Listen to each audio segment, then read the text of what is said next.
Bayangkan, sebuah negara yang baru saja keluar dari mimpi buruk panjang bernama apartheid, luka masih basah, rasa curiga belum hilang, dan setiap sudut Afrika Selatan seperti menunggu percikan kecil untuk meledak jadi perang saudara. Di video sebelumnya, kita sudah melihat perjalanan Nelson Mandela lewat Mandela Long Walk to Freedom. Bagaimana seorang pria yang dipenjara selama 27 tahun bangkit dan memimpin bangsa yang hampir pecah. Tapi ternyata perjuangan Mandela belum selesai. Setelah pintu penjara terbuka, justru babak paling sulit dimulai ketika ia duduk sebagai presiden.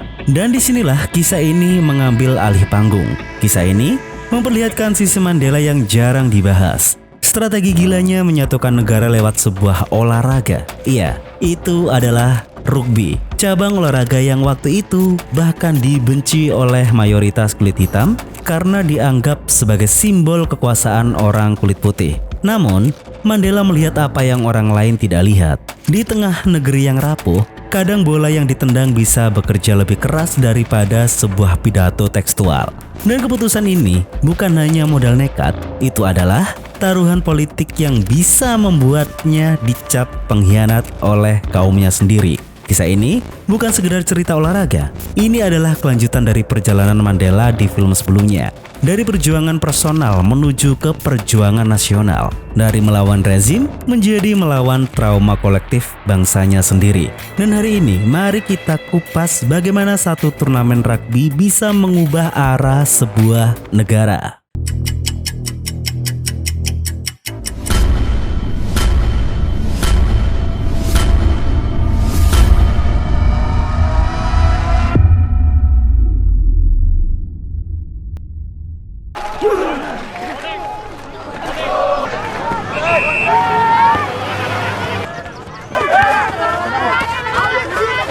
Pada tahun 1990, Nelson Mandela akhirnya dibebaskan dari penjara Victor Verster oleh Presiden de Klerk setelah 27 tahun mendekam di sana. Meskipun tidak bisa dihindari bahwa pembebasannya itu dikecam oleh kaum rasis, orang-orang kulit putih yang menganggapnya sebagai teroris. Namun, kendati pun demikian, pembebasannya benar-benar menginspirasi orang kulit hitam untuk lebih memperjuangkan hak-hak mereka. Namun, tidak bisa dipungkiri juga, hal tersebut juga menempatkan negara Afrika Selatan pada saat itu berada di ambang perang saudara. Mandela atau panggilan akrabnya yaitu Madiba memberikan pidatonya yang dimana dia meminta semua orang Afrika untuk meletakkan senjata. Karena menurutnya, negara harus bekerja sama untuk menjadi negara yang lebih kuat. 4 tahun kemudian, orang kulit hitam akhirnya mendapatkan hak suara mereka dalam pemilu, dan ini memungkinkan Mandela untuk memenangkan pemilu tersebut dengan telak dan menjadi presiden pertama Afrika Selatan. Shall it be that this you by another and suffer?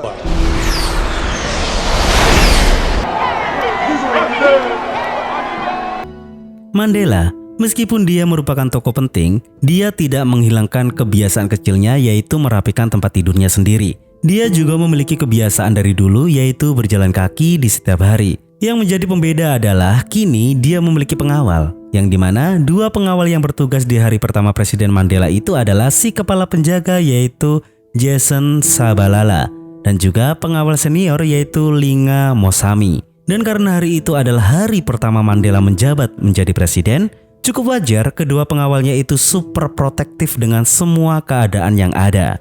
Madiba.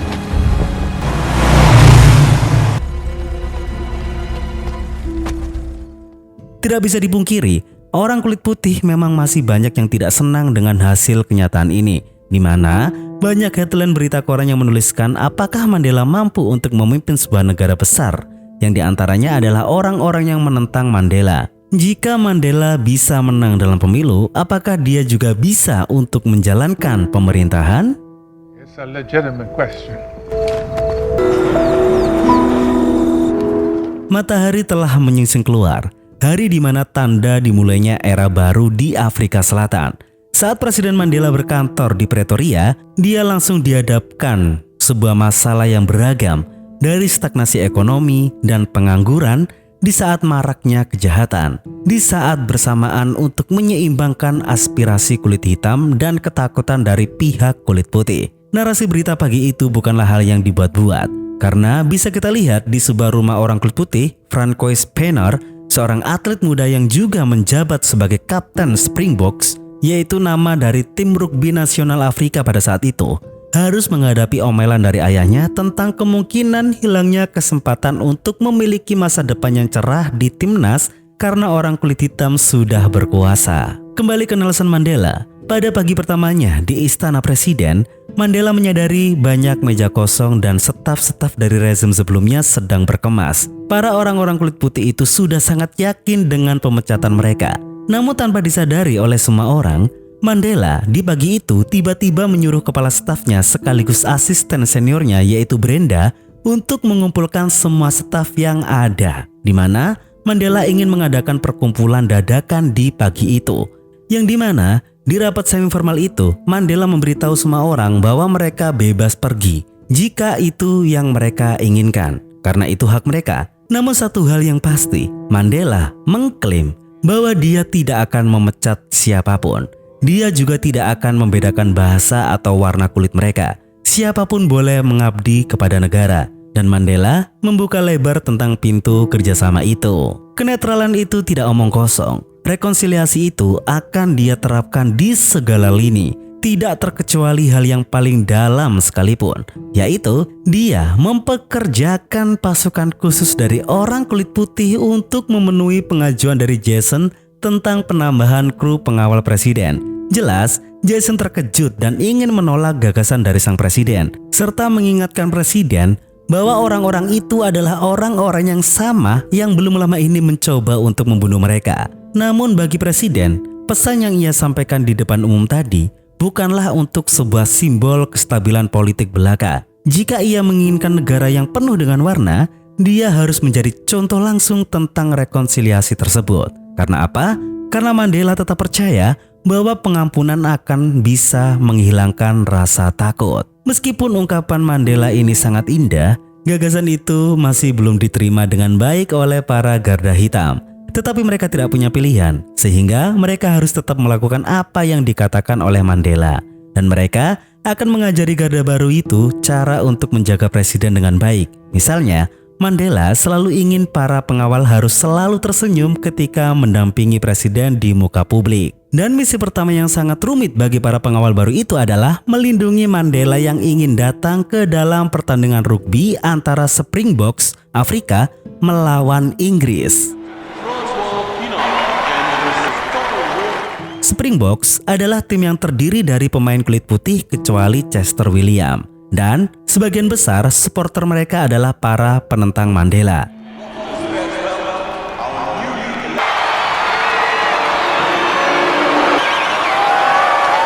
Mandela keluar dengan senyum lebar di bibirnya. Bahkan dia menjabat semua pemain yang akan berlaga di hari itu. Faktanya, situasinya sangat tegang. Bahkan tidak sedikit orang-orang kulit hitam justru bersorak untuk Inggris, bukan untuk Springboks itu sendiri. Mandela memberikan kepercayaan penuh kepada para pengawalnya, dan dia tidak takut untuk mendekati publik dan berterima kasih kepada para supporter yang mengibarkan bendera baru Afrika atas dukungan mereka. Dan untung saja, para pengawalnya membawanya pergi ke tempat sebelumnya sebelum Mandela terkena lemparan dari orang-orang yang membencinya dari bangku penonton. Pertandingan pun dimulai. Dan sayangnya Springboks kalah dalam pertandingan itu.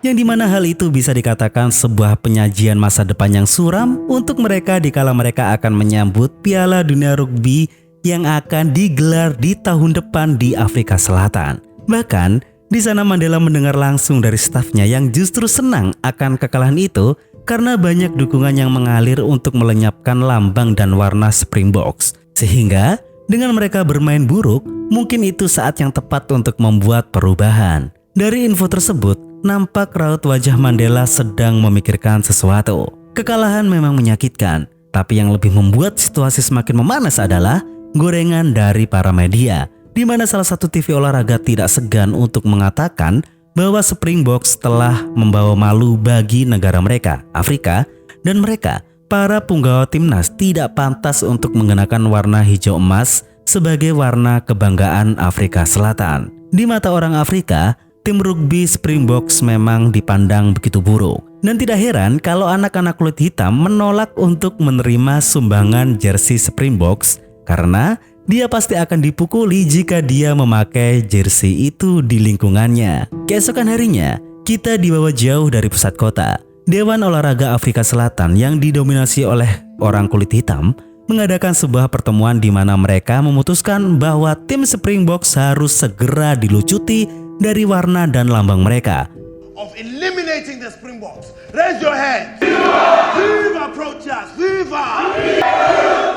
Perkumpulan tersebut diketahui oleh Mandela dari informannya, sehingga dia pun langsung mengabaikan peringatan dari Brenda tentang dampak prioritas yang mau digagas oleh Mandela terhadap reputasi politiknya. Mandela dengan kokoh memutuskan untuk tetap menyelah rapat dewan yang sedang digelar itu. At least. Easterners, very fast. Yeah.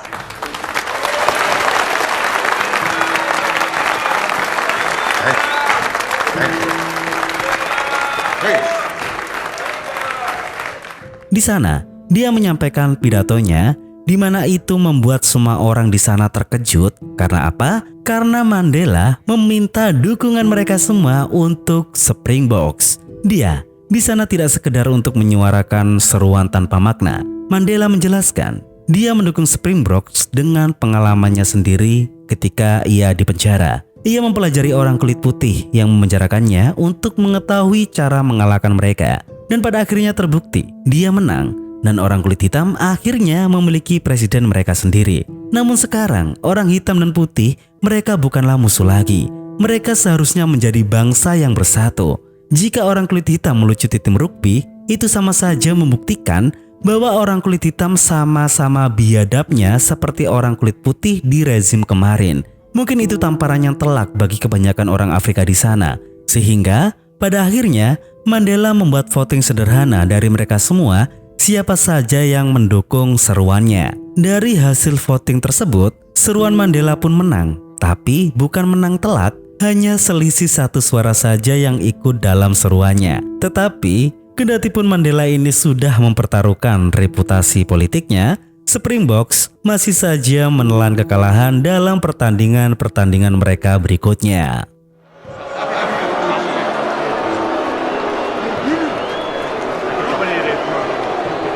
Mandela mulai berpergian ke negara-negara lain untuk menyampaikan ideologi baru negaranya. Melalui pidatonya di PBB, dia juga ke Amerika, Jepang, bahkan Arab Saudi. Dan meskipun sudah banyak yang dia lakukan dalam kepemimpinannya menjadi seorang presiden, dia masih tidak luput dari sifat skeptis dari orang-orang kulit putih. Ketika Mandela sudah kembali, dia kembali melakukan rutinitasnya, yaitu jalan-jalan di pagi hari. Namun suasana hatinya memburuk ketika salah satu pengawal barunya, orang kulit putih, bertanya tentang keadaan keluarganya. Yang kita tahu sendiri, Mandela berpisah dengan istrinya dan jarang bertemu dengan anak-anaknya. Mandela yang kesal pun kembali ke rumah dan Linga menjelaskan kepada rekan barunya itu bahwa Mandela telah berpisah dari istri dan anak-anaknya. Jadi, pertanyaan macam itu jangan diulangi lagi. Kemudian, saat sarapan, Mandela menemukan berita besar di koran yang memberitakan tentang meningkatnya kriminalitas di Afrika Selatan serta berita tentang dipecatnya pelatih dan manajer Springboks. Tetapi Francois tetap menjadi kapten di skuad timnas rugby itu, yang dimana Mandela senang mengetahui berita tersebut. Beberapa jam kemudian di ruangannya, Mandela menerima gaji pertamanya sebagai presiden. Dia terkejut melihat betapa tingginya gaji yang ia dapat, sehingga dia memutuskan untuk menyumbangkan sepertiganya untuk amal. Berharap politisi lain akan melakukan hal yang sama. Ya, kendatipun dia masih mendapatkan nyinyiran dari para orang-orang kulit putih. Selain itu, Mandela mengirim undangan minum teh kepada Francois, kapten timnas rugby. Apalagi kalau bukan untuk membahas masa depan Springboks. Mengalami kegugupan yang luar biasa, Francois bertemu dengan Mandela. Di momen itu, dia menjelaskan filosofi kepemimpinannya dalam menyandang ban kapten di skuadnya. di mana Francois menjelaskan bahwa kepemimpinannya adalah selalu memberi contoh yang baik kepada rekan-rekannya. Hal itu dikagumi oleh Mandela, tetapi dia juga menunjukkan bahwa tim selain mendapatkan kepemimpinan yang baik, tim juga harus membutuhkan beberapa inspirasi untuk bisa tampil sebaik mungkin di lapangan. Pembicaraan yang panjang lebar tersebut membuat Francois mencapai sebuah kesimpulan bahwa Mandela memintanya untuk bisa membawa skuad timnas rugby memenangkan Piala Dunia. Beberapa waktu kemudian, Mandela akhirnya bertemu dengan putrinya yaitu Zitzi. Tetapi putrinya itu marah kepadanya karena sudah memperkerjakan para pengawal kulit putih yang dulunya orang-orang itu sering menangkap mereka ketika Mandela di penjara. Ya, pada akhirnya kita tahu bahwa cobaan Mandela tidak hanya membangun negara yang harmonis dan maju, tapi juga harus bisa membangun kembali keharmonisannya dengan anak-anaknya. Mandela memanggil pakar olahraga untuk memberikan dia penjelasan analisa lebih lanjut tentang sistem Piala Dunia Rugby yang akan digelar di Afrika itu. Sekaligus mendengar bahwa pertandingan itu akan ditonton oleh miliaran orang. Muncul sebuah rencana untuk menunjukkan kepada dunia tentang Afrika Selatan yang baru. Kita dibawa ke tim Springboks di mana mereka sedang sibuk untuk menambah intensitas latihan mereka. Lalu tidak lama kemudian, Kepala Humas datang dengan pengumuman besar, di mana pengumuman itu mengatakan bahwa tim akan mengadakan sesi latihan di berbagai kota-kota pinggiran. Jelas para pemain itu tidak menyukai gagasan tersebut karena itu sangat melelahkan. Tetapi mereka mau tidak mau harus patuh karena perintah tersebut datang langsung dari Mandela sendiri, dan Francois sebagai kapten harus mendukung gagasan tersebut.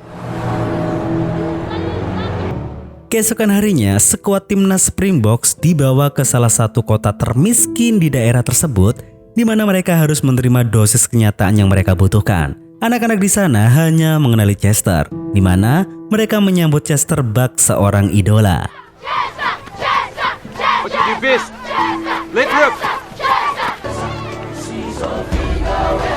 Seiring berlalunya waktu, baik anak-anak dan para pemain bersenang-senang bersama, dan momen itu sungguh sangat indah. Di penghujung hari, seluruh tim pun kembali dan meninggalkan tanda slogan kampanye kebersatuan yang diserukan oleh Mandela. Sesi latihan yang humanis itu muncul di berita-berita TV, dan Mandela menunjukkannya kepada kabinetnya, menjelaskan bagaimana hal itu bernilai 100 kali lipat daripada pidato yang tekstual. Skuad Springboks mulai berangkat H-7 ke tempat di mana mereka akan menjamu lawan-lawannya di pertandingan Piala Dunia Rugby Afrika Selatan di tahun 1995.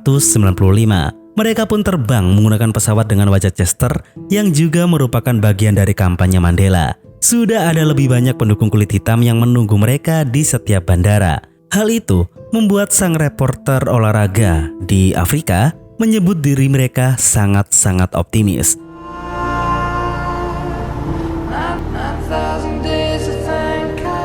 Boys.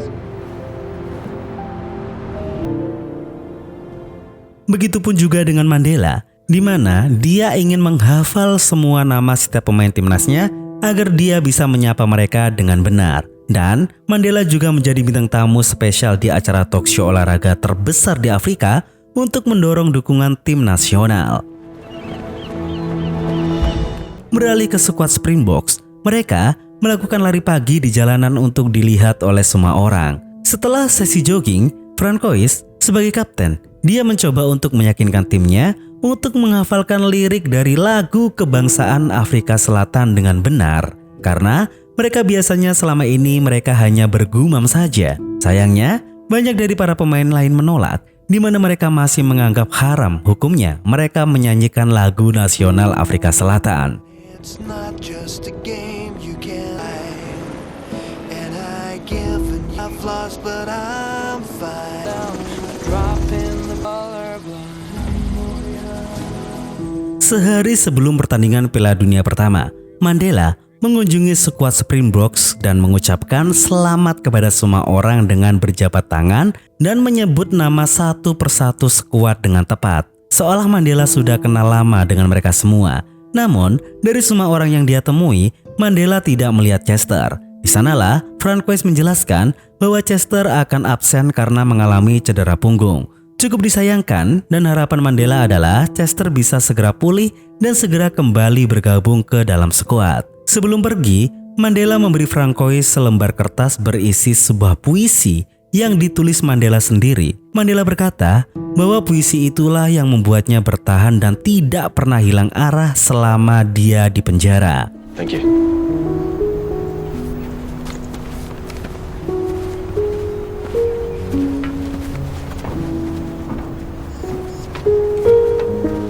Dan inilah di keesokan harinya, pertandingan pertama Piala Dunia Rugby Afrika Selatan di tahun 1995 akhirnya dimulai. Afrika Selatan bertemu dengan Australia. Dan Mandela, dia pastinya menghadiri pertandingan pertama itu.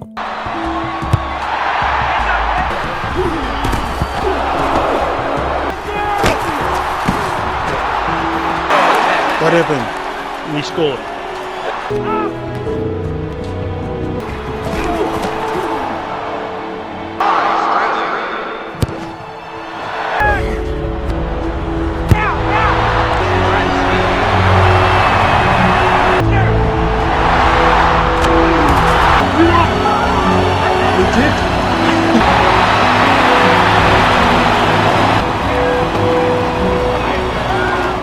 Hasil dari kerja keras membuahkan hasil bagi Afrika Selatan, yang pada akhirnya Springboks keluar sebagai pemenang. Mandela pun merayakan kemenangan tersebut bersama dengan semua rakyatnya yang menggema.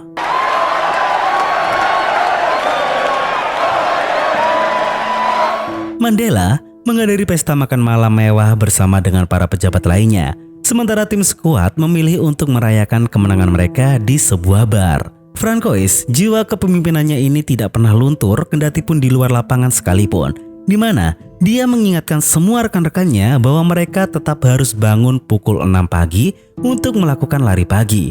Yang memang secara tersirat Francois ini tidak ingin rekan-rekannya terlena dengan kemenangan pertama mereka.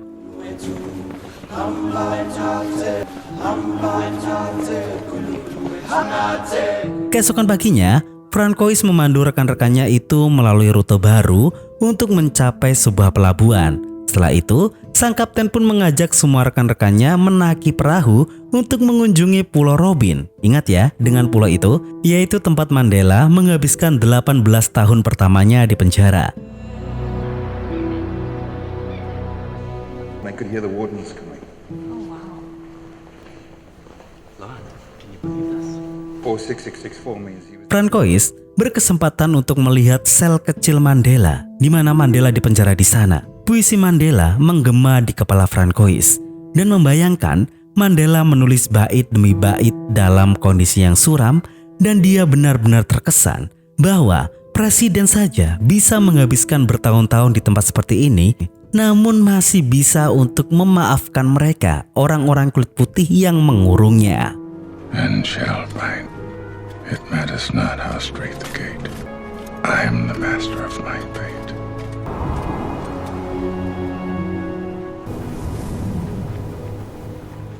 Saat pengawal menjemput Mandela untuk jalan-jalan pagi, mereka menemukan bahwa sang presiden pingsan di luar rumah. Dokter mengatakan itu adalah dampak stres dan kelelahan. Artinya, Mandela harus istirahat total. Dan yang pasti, Mandela tidak dapat menghadiri pertandingan Afrika berikutnya. Kendati pun itu adalah hal yang sangat disayangkan, namun ada kebahagiaan di sisi lain, yaitu Chester. Dia berusaha keras pulih dari cederanya, dan bagaimana dia bisa membuktikan di sesi latihan bahwa dia sudah layak untuk kembali lagi dalam starting. Pertandingan berikutnya adalah Springboks melawan Samoa. Dan apa yang terjadi teman-teman?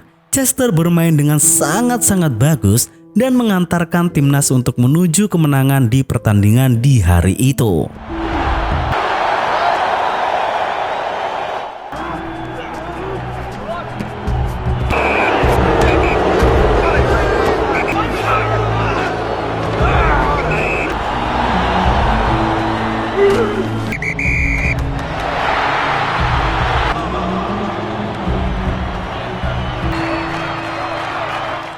Pertandingan berikutnya adalah melawan Prancis dalam semifinal, dan Springboks mengalahkan mereka dengan dramatis di bawah hujan deras.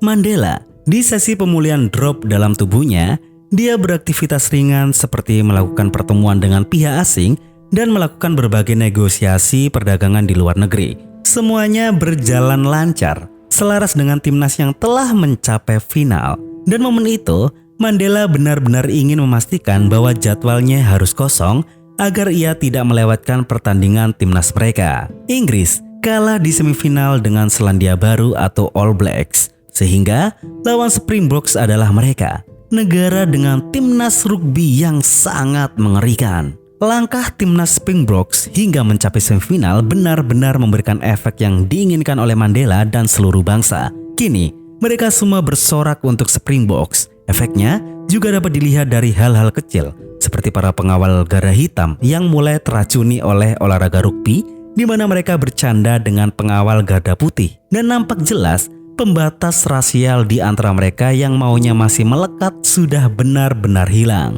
Semua kelunturan rasial itu juga menjalar tidak hanya bagi para staf, bahkan Francois pun menyisakan 1 tiket final kepada pembantu mereka yang berkulit hitam. Hal itu adalah bukti nyata tentang keharmonisan yang sudah benar-benar terbentuk di Afrika Selatan, teman-teman. The All Blacks 34-9. I see. Mandela setelah meminta laporan tentang semua pertandingan All Blacks di ajang Piala Dunia itu, semua disapu bersih dengan selisih skor yang sangat luar biasa. Dia mengerti mengapa mereka begitu menakutkan dan mulai memikirkan cara bagaimana untuk memberikan inspirasi kepada Springboks dengan cara yang sama kuatnya dengan All Blacks. Pagi sebelum pertandingan final, Springboks melakukan lari terakhir mereka dan semua orang, mau yang kulit putih dan mau yang kulit hitam, mereka semua keluar untuk menunjukkan dukungan mereka. Stadion sangat ramai dengan orang-orang dari berbagai warna kulit. Si hitam dan si putih membaur menjadi satu, seolah hal itu adalah keajaiban di dataran Afrika Selatan yang bisa dilihat dengan mata telanjang. We are at Ella Station is at fever pitch.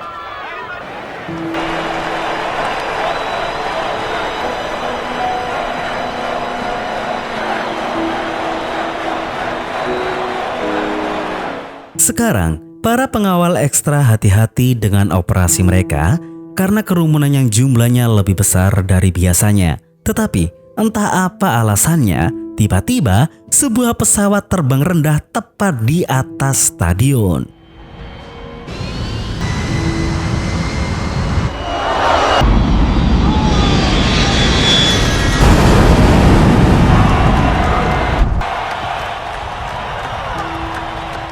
Untungnya itu hanyalah upaya si pilot untuk menunjukkan pesan keberuntungan untuk Afrika Selatan. Pesan yang berlebihan sekali ya. Dan ini yang jelas teman-teman, semua pendukung semakin menggema dan kedua skuad pun mulai memasuki stadion.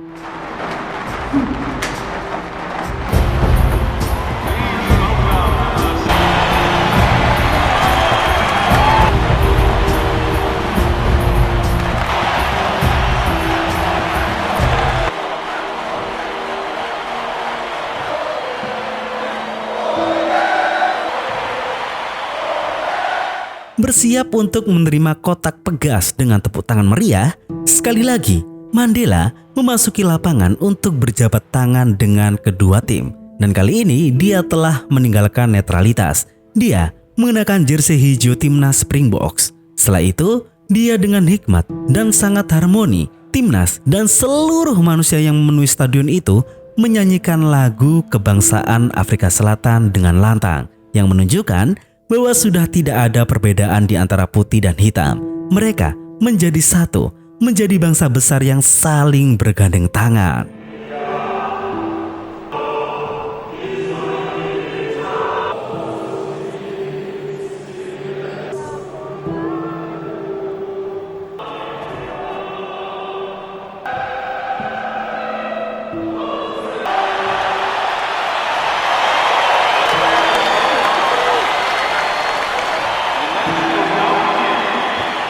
Pertandingan pun dimulai dan All Blacks adalah lawan yang benar-benar sangat tangguh.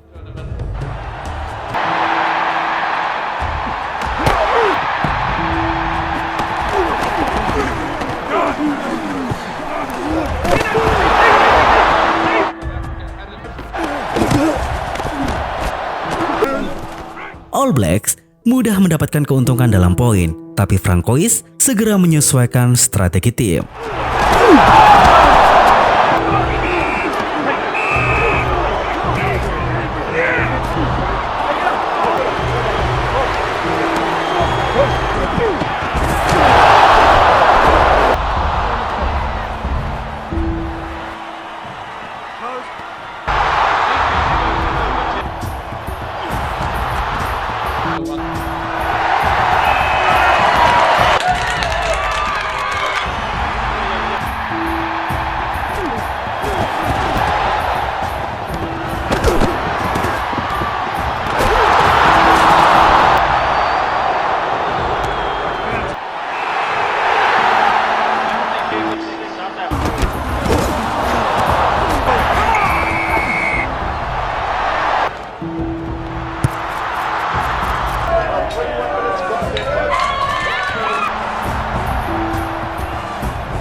Springboks akhirnya berhasil mencapai hasil imbang. Waktu pertandingan utama habis, sementara skor masih sama 9-9.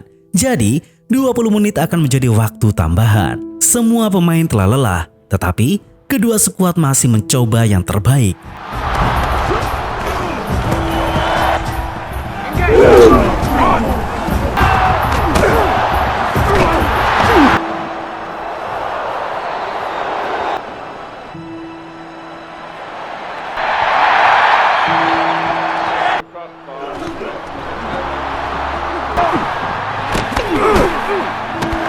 Penalty against Green.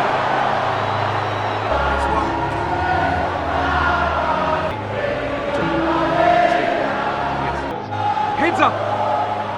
Look in my eye. 7 minutes. 7 on destiny. Come on, come on! How long before the end?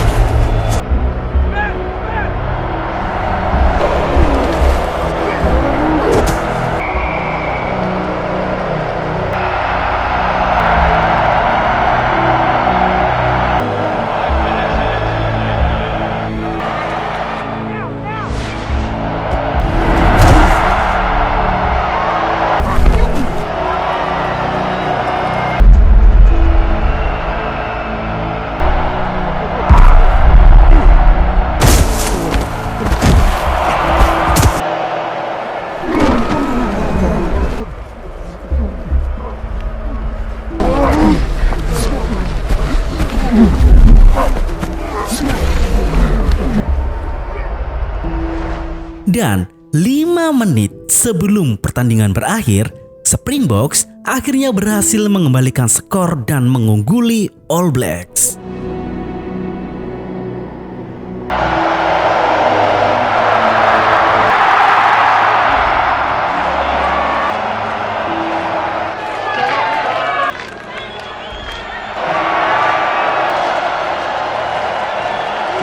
Kemudian, pasukan Afrika Selatan itu menghabiskan sisa waktu mereka untuk bertahan total.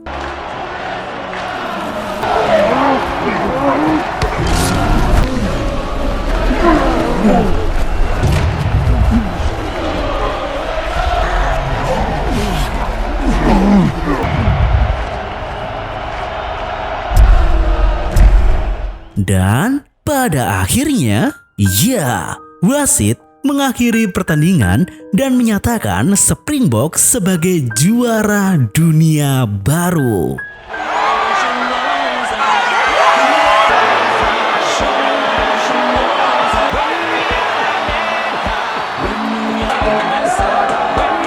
Seluruh masyarakat Afrika Selatan merayakan kemenangan itu.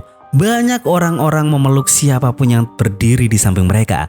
Terlepas dari warna kulit mereka, semua benar-benar telah dipersatukan lewat rumput hijau di bawah stadion yang besar.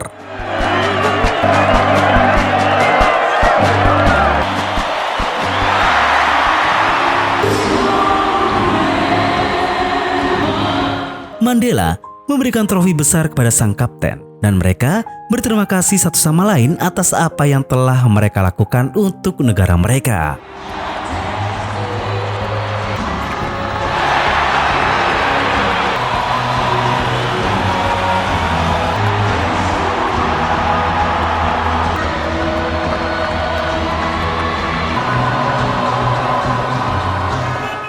Setelah itu, mobil Mandela terjebak macet karena semua orang berada di jalan untuk merayakan kemenangan. Namun, Mandela memberitahu kepada pengawalnya untuk tidak mencari rute yang berbeda karena dia ingin menjadi bagian dari persatuan tersebut.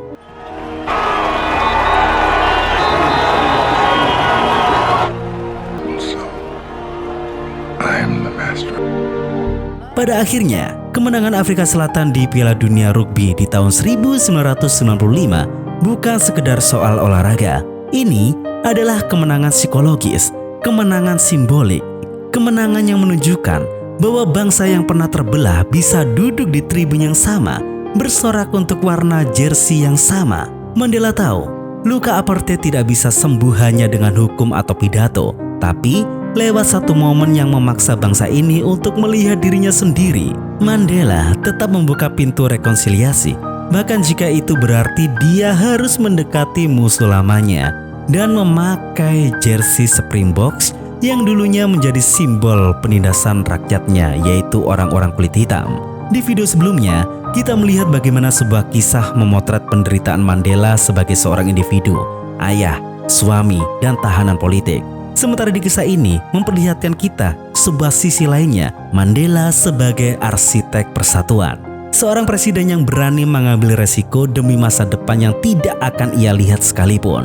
Dari sebuah perjalanan panjang menuju kebebasan, ke perjuangan untuk menjaga bangsa tetap utuh. Dua kisah ini saling melengkapi, seperti dua bab berbeda dari satu cerita besar.